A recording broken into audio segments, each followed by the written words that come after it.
Art must derive from inspiration, Agnes Martin said, and yet for decades she painted what seems at first glance to be the same thing over and over again, the same core structure subject to infinitely subtle variations. A grid, a set of horizontal and vertical lines drawn meticulously with a ruler and pencil on canvases 6 feet high and 6 feet wide. These restrained, reserved, exquisite paintings came as visions, for which she would wait sometimes for several weeks on end. Moreover, what she wanted to catch in her rigorous nets was not material existence, the earth and its myriad forms, but rather the abstract glories of being, joy, beauty, innocence, happiness itself. Her story begins on an isolated farm in the Canadian province of Saskatchewan. Agnes Martin was born to Scottish Presbyterian pioneers on a rural Canadian farm in 1912. She believed that she was hated as a child. Silence was her mother's weapon and she used it ruthlessly. It was a long time before she thought of becoming an artist. As a teenager, she was a fine swimmer and she tried out for the Olympic team. Later, she trained to be a teacher, spending her 20s in remote schools out in the woods of the Pacific Northwest. In 1941, she went to New York City, where she studied fine arts at Teachers College, Columbia University. For the next 15 years, she shuttled back and forth between schools in New York and New Mexico, slowly developing herself as a painter. Little of her work from this time has survived, owing to her habit of destroying anything that failed to match up to the exacting vision of her maturity. This is why it sometimes seems as if Martin sprang into existence fully formed, absolute in her commitment to geometric abstraction. Following her graduation, Martin enrolled at the University of New Mexico, Albuquerque, where she also taught art courses, before returning to Columbia to earn her master's in 1952. Martin settled in Coakey Slip in Lower Manhattan, where her friends and neighbors included the artists Robert Indiana and Ellsworth Kelly. Discovered by gallery owner Betty Parsons in 1957, she had her first one-woman exhibition a year later. Merging in formlessness can be blissful, but losing a solid sense of the self is also terrifying, as Martin knew. She was diagnosed with paranoid schizophrenia in early adulthood, and her symptoms included auditory hallucinations, spells of depression, and catatonic trances. During the Coakey Slip years, she was hospitalized repeatedly and given shock therapy. Her voices, as she called them, directed almost every aspect of her life, sometimes punitive and sometimes protective. According to Princenthal's biography, although the voices didn't tell her what to paint, they seemed to stay clear of her work. The images that came to her through inspiration were fixed and articulate enough to suggest a relationship between visions and voices.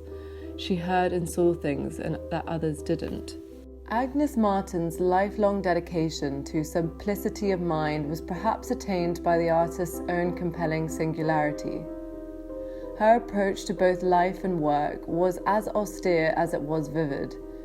The fact that Martin had schizophrenia might explain her persistent focus on consciousness and perception.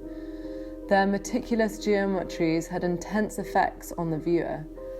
Martin identified with the abstract expressionists, but her commitment to linear geometry caused her to be associated in turn with minimalists, feminists, and even outsider artists. She moved through some of the liveliest art communities of her time while maintaining a legendary reserve. The art historian Rosalind Krauss considers that the grid in Martin's artwork emphasized the modernity of modern art, with its emphasis on the thing as opposed to representation. Martin used the grid as a forum for belief, a space where the viewer as well as the artist could contemplate the hand making the thing being observed. In her well-considered 1971 appreciation of the artist, Kasia Linville wrote, "Once you are caught in one of her paintings, it is an almost painful effort to pull back from the private experience she triggers to examine the way the picture is made. The desire to simply let yourself flow through it, or let it flow through you, is much stronger. Her paintings exert themselves differently, depending on their line, their pattern, and the quality of the ground colour on the canvas. Some are less lyrical, evincing aggression or tension. Others suggest spaciousness or vast space, again without using illusionistic devices or the egotistical implication of infinitely extendable surface. Unlike her male predecessors, not to mention contemporaries, Martin didn't use the grid as a means to describing the infinite eye of being an artist. Instead, her work ends at the canvas's edge. One begins and then one finishes. The grace is in the doing. This feeling of freefall is not to everyone's taste. Over the years, a surprising number of Martin's paintings have been vandalized. One viewer used as their weapon an ice cream cone, another attacked with green crayon, while at a show in Germany, nationalists hurled rubbish. The grids in particular seemed to attract embellishment. Martin herself thought it was narcissistic, a kind of horror vacui. It is not easy to catch the workings of these paintings in words, since they are explicitly designed to dodge the burden of representation, to stymie the viewers in their incorrigible habit of searching for recognizable forms in the abstract field. They aren't meant to be read, but they are there to be responded to, providing enigmatic triggers for a spontaneous upwelling of pure emotion. Martin was deeply influenced by Taoism and Zen Buddhism, and there is a driving interest in her work in cutting through materiality. Martin thought of herself as an expressionist, but also as a classicist. Her paintings were about feelings, she said, but feelings of an impersonal nature. What she painted, she said, were ideas, or rather ideas in the Platonic sense, the very forms of innocence, perfection, happiness, blessing, gratitude, and joy. She came to her pictures through inspiration, finding them not in the world but in her mind, complete in all their detail.